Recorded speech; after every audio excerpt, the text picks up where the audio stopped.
is a very short follow-up to my yesterday rant about Black History celebration versus a Black History shame-abration.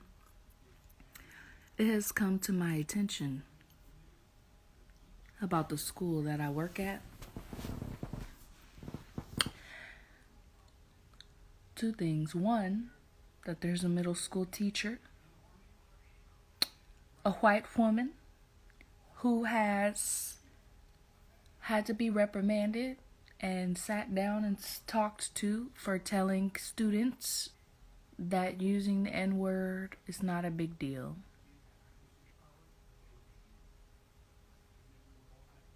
Black students, non-black students, not a big deal. She decided, in her authoritative position, to not share her thinking about this, which for one is irrelevant. Did anybody ever tell you what you think about this topic is irrelevant? I guess not. But she did so in a matter-of-factual type of way. Not in a, well, I think this, but what do you think? Okay, well, here we go. Because I have different thoughts about things than my students all the time.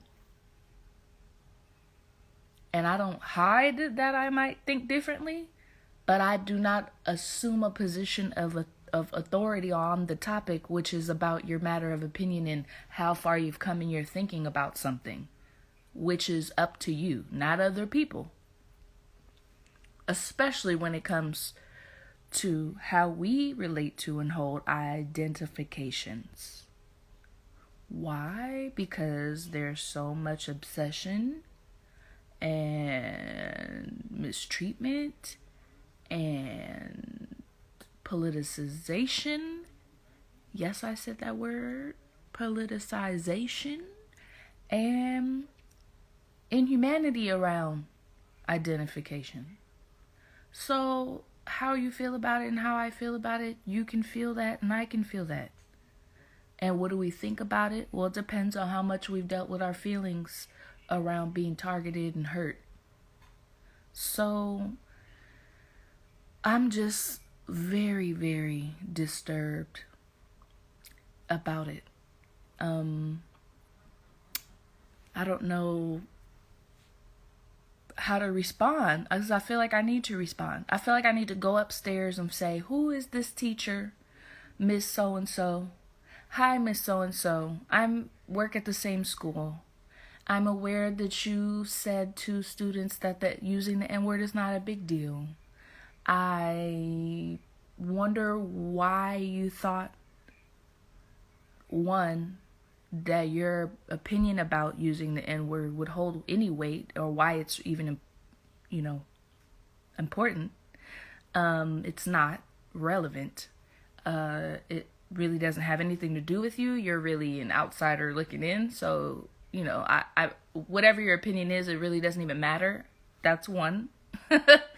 And then number two, really I suggest and encourage you to really take a step back as a grown-up who is in charge of guiding children and facilitating learning for children, to realize that just because you have an opinion doesn't mean that that's the authority and what young people's opinion should be. And that they probably have an opinion. And that part of your job is to hold space for them to say what they think about things. And not be very self-centered just because you're the grown-up in the space. This is the second thing. Thank you, Lady Sneak. Shout out to you. Happy Black New Year. The second thing is, another class has put up a display of inventors. 6 people, inventors.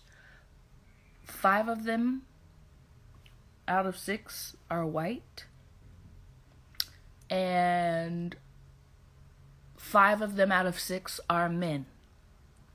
What that means is there's one black male inventor and there's one white female inventor. And I'm just shocked that this is Black History Month. And with all that we've contributed and laid a foundation for, that no one ever thought to investigate. No one thought to investigate. So you want to put somebody up here as the person who did the light bulb, but the light filament is of a black mind. It's not of a Thomas Edison mind. If you know that a black person did the stoplights, then you know a little bit of something. You know a little bit of something. So it's just so interesting. And there's an empty wall across. So therefore, me and my partner who work at the same school will be putting up a display across. Because I just think that he said the word privilege. And, you know, I really sometimes don't like the word privilege. But what it is the privilege to be ignorant. He said they're just not considerate. Well, they don't even know to consider it. But the truth is, you can look up anything you're interested in plus Black history and you will just see what it is. So if you want to look up inventions plus Black history, you will literally find hundreds of things. And so I have my class looking up anything they're interested in. I like gaming, gymnastics, actors, Pixar animation, Pokemon. I said put that plus Black history and see what you find. We're going to look for people because two things. One, Black people everywhere always. And like I said yesterday, our history is American history. American history is our history. You thank Black people for what we have. You cannot go through life and not do that and not be out of order. Two, any person can contribute to the advancement of us as people. And you, young people, should see yourself as those people. It's not about being famous. And that's something I feel like we're confused about. We tend to go for the list of names that everybody knows because those names are the popular or famous names. And that's not what this is about. And that's why I said it's not really about celebrating. And if you don't know it, the consciousness is low. The level of scholarliness and analysis and historical context is low. It needs to be brought up. It should be the standard. So I'm looking forward to putting that other wall up, because his class also looked up, invention. It was specific to inventions, and so because the wall up right now over there in that wing is about inventors, I'm definitely happy that he has that. We're going to create that space for your information, for your Black information. Shout out to that Black inventor, that one Black inventor that was brought up across the hallway. Here are several others that you should know about. If you didn't know, you're welcome. Now you know something that you needed to know.